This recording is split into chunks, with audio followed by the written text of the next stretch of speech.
आज आपण पाहणार आहोत की रवा डोसा कसा बनवायचा। एकदम कमी साहित्यामध्ये ना अत्यंत पटकन असं बनणार आहे। यासाठी आपल्याला लागणार आहे 2 वाटी रवा।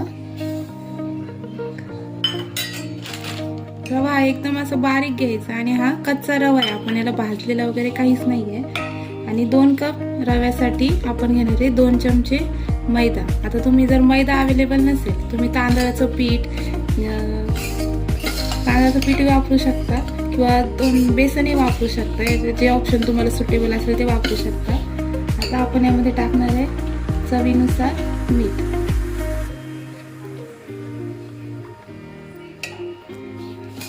आता हे एवढं टाकून झालं की आता आपण जसं 2 वाटी रवा घेतला होता तर 2 वाटी रव्यासाठी आपल्याला लागणार आहे साधारणतः 5 वाटी पाणी।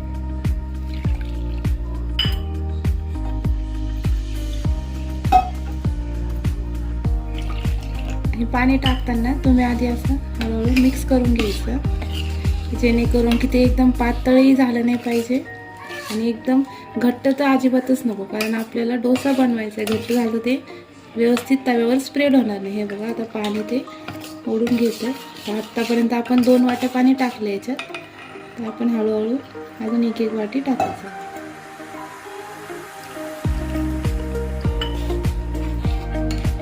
बॅटर अजून थोडंसं घट्ट आहे।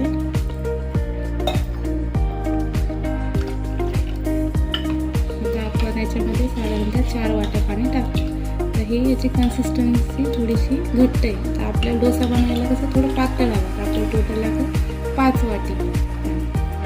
म्हणजे साधारणतः जर तुम्हाला कमी क्वांटिटीमध्ये बनवायचं असेल तर तुम्ही 1 कप रव्यासाठी 2.5 वाटी पाणी घेऊ शकता, ज्याच्याने कन्सिस्टन्सी एकदम बरोबर येईल। हे एकदम बरोबर झालंय।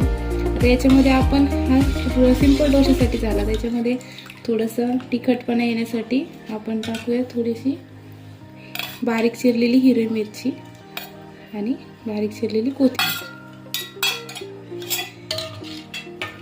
एकदा छान असं मिक्स करून घेऊया।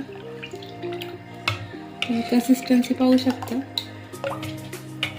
हे बघा आता आपण बॅटर असं छान असं पूर्ण तव्यावर स्प्रेड करून घेतलंय आणि हे जाळी इतकं छान होतंय। आता हे बघा हे होताना दिसतंय, जेव्हा आपण याला काढायला जाऊ ना एकदम अशी जाळीदार ती लेअर निघते आणि एकदम क्रिस्पी डोसा तयार होतो।